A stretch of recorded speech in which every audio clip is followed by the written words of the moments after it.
Think you've seen it all? Wait till you discover these 10 wild festivals from around the globe. Welcome back to Globe Trekker. Forget flower crowns and overpriced burgers. Where we're going, things get a whole lot stranger.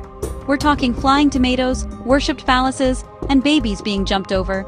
Yes, really. This is a journey into the heart of human eccentricity, a celebration of the weirdest traditions on Earth. Buckle up, because it's going to be a hilarious, messy ride. I'll be your guide through this madness, and trust me, you won't forget it. Let's get this show on the road. First stop, Buñol, Spain, for La Tomatina. In 1945, a parade scuffle near a veggie stall sparked the world's biggest tomato fight. For 1 hour, 20,000 people pelt each other with overripe tomatoes, pure red-splattered mayhem. A cannon fires, trucks dump tons of tomatoes, and chaos reigns. Wear old clothes, bring goggles, and squish your tomatoes before throwing. Safety first. Afterward, the town hoses down the streets, and everyone celebrates together. It's pointless, messy, and absolutely brilliant. If you want to experience pure, joyful chaos, this is it. Next, we travel to Kawasaki, Japan, for one of the country's most unique and eye-catching celebrations, the Kanamara Matsuri, also known as the Festival of the Steel Phallus. Every spring, thousands gather at the Kanayama Shrine to take part in this extraordinary event, which is as much about tradition as it is about fun. Yes, it's a day dedicated to celebrating the male appendage, with giant phallus floats parading through the streets, radish carvings in all shapes and sizes, and lollipops that are as cheeky as they are colorful. The festival is filled with laughter, playful energy, and a sense of freedom you won't find anywhere else. The origins of Kanamara Matsuri are rooted in legend. According to local folklore, a demon once hid inside a woman's body, biting off the privates of unsuspecting men. To break the curse, a blacksmith forged a steel phallus, which finally defeated the demon by shattering its teeth. This story is retold every year, blending humor with a nod to the power of resilience. Originally, the festival was a prayer for protection against sexually transmitted diseases, especially among sex workers who visited the shrine. Over time, it's grown into a joyful celebration of fertility, love, and the bonds that unite the community. People of all ages and backgrounds come together to wish for good health and happiness. The parade is a highlight, featuring 3 sacred makoshi, or portable shrines, including the famous giant pink phallus carried by people in drag. The atmosphere is electric, with music, dancing, and cheers echoing through the streets. What makes Kanamara Matsuri truly special is its inclusivity. The festival welcomes everyone, locals, tourists, families, and friends, creating a space that's both fun and surprisingly wholesome, where laughter and acceptance go hand in hand. Even better, proceeds from the festival go to HIV research and sexual health initiatives, so you can feel good about picking up a cheeky souvenir or making a donation. If you decide to visit, bring an open mind, a sense of humor, and a willingness to embrace the unexpected. You'll find yourself surrounded by joy, curiosity, and a spirit of togetherness. At its core, Kanamara Matsuri is a Shinto tradition, but it feels like the world's wildest, most welcoming street party, where ancient rituals meet modern celebration. Sometimes, the most profound messages about acceptance, health, and community come wrapped in the most unexpected and unforgettable packages. Now, let's travel to Gloucestershire, UK, for one of the world's most eccentric and adrenaline-fueled traditions, Cooper's Hill cheese rolling. Every year, crowds gather on this impossibly steep hillside to witness a spectacle that's as thrilling as it is unpredictable. The rules are simple, but the challenge is anything but. Organizers send a hefty 9-pound wheel of double Gloucester cheese hurtling down the hill, and dozens of brave, or perhaps slightly crazy competitors launch themselves after it, racing gravity itself. The first person to reach the bottom claims the cheese as their prize, assuming they can survive the wild, bone-rattling descent without too many bumps and bruises. The hill is so steep and slippery that most people don't run.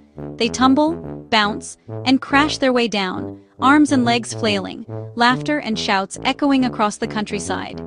At the bottom, local rugby players form a human safety net, doing their best to catch the competitors as they careen toward the finish line. though sometimes even they can't stop the chaos. The entire event is a whirlwind of mud, mayhem, and British flags waving proudly. It's chaotic, dangerous, and gloriously British, a true test of courage and a sense of humor. Despite repeated safety warnings and the risk of injury, the tradition endures, drawing competitors and spectators from around the world who come to be part of this legendary event. If you're planning to watch, be sure to arrive early to claim a good spot, and remember to stay well out of the way. Spectators have been known to get caught up in the action. Thinking of competing? You'll need nerves of steel, a fearless spirit, and maybe just a touch of madness to throw yourself down that hill. In the end, it's a wild, muddy salute to tradition, community, and the never-ending pursuit of cheese. And that's what makes Cooper's Hill cheese rolling truly unforgettable. We're heading deep into Nevada's Black Rock Desert, where, for 1 week each year, a city unlike any other rises from the dust. Welcome to Burning Man. This isn't your typical festival. There are no headliners, no VIP sections, and no corporate sponsors. Instead, tens of thousands gather to create a temporary city built on radical self-expression, art, and a spirit of self-reliance. What began in 1986 as a small gathering on a San Francisco beach, with just a handful of friends burning a wooden effigy, has exploded into a global phenomenon that now draws over 70,000 people from all walks of life. Here, the only things you can buy are coffee and ice.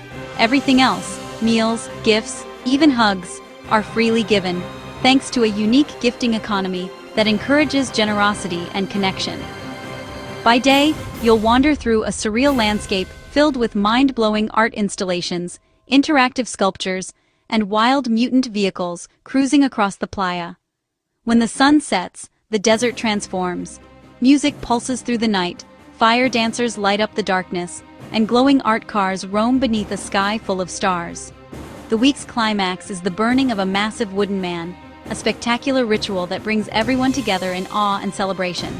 The next night, the temple burn offers a quieter, more reflective moment, as people gather to remember, mourn, and let go.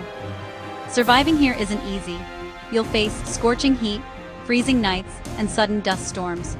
You have to bring everything you need to live and leave no trace behind. But for many, the challenges are part of the magic. Burning Man is a place of transformation, where you can push your limits, connect deeply with others, and discover new sides of yourself.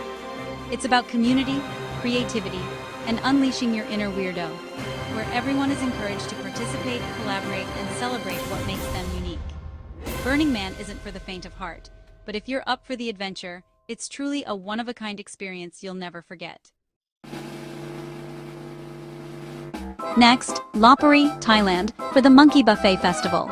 Every November, the town throws a feast for thousands of macaques, 2 tons of fruit, cakes, and candy.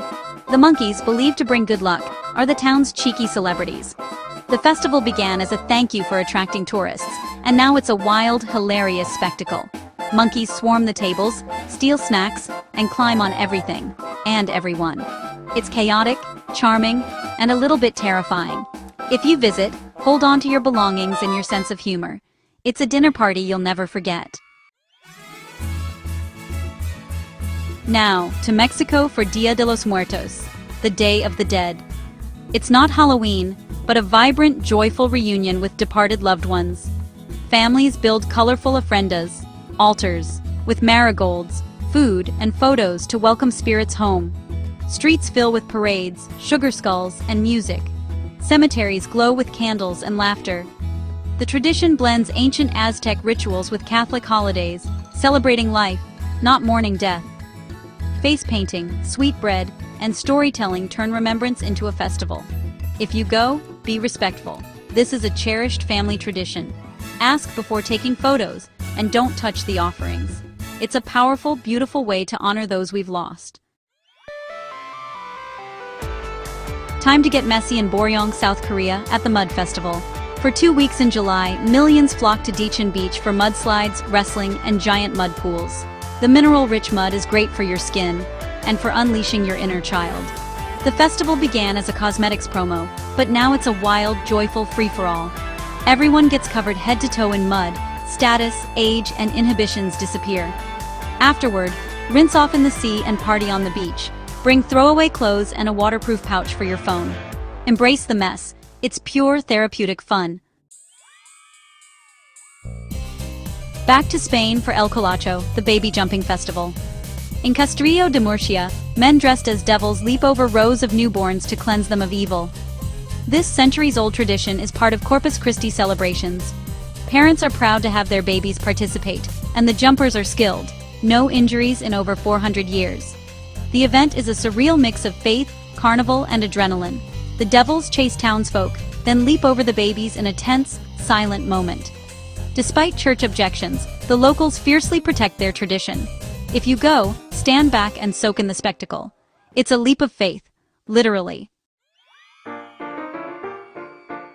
Next, Ivrea, Italy, for the Battle of the Oranges. For 3 days, townsfolk reenact a medieval revolt by hurling oranges at each other, hundreds of tons of them. Teams on foot battle teams in horse-drawn carts, all in colorful uniforms and fierce leather masks. The oranges symbolize the fight for freedom, inspired by a legendary miller's daughter. The streets become a pulpy, sticky battleground.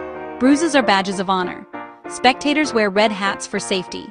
Join a team if you dare. It's loud, messy, and deeply passionate. At day's end, rivals shake hands and celebrate together. In Ivrea, history is relived with every flying orange. Our final stop, Oulu, Finland, for the Air Guitar World Championships. The world's best air guitarists gather to perform epic solos. No real guitars required. Judged on technical skill, stage presence, and airness, it's pure performance art. Contestants sweat, leap, and rock out to imaginary riffs, all for the love of music. The winner gets a real guitar. The ultimate irony. Started as a joke, it's now a global celebration of joy and creativity. Anyone can enter. Just bring passion and a wild imagination. If you go, prepare to cheer, laugh, and maybe even compete. Sometimes, the best things in life are the ones we make up.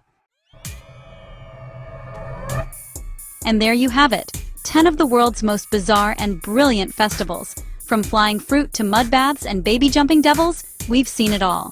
Which would you try? Let us know in the comments. Like and subscribe for more wild adventures with Globe Trekker.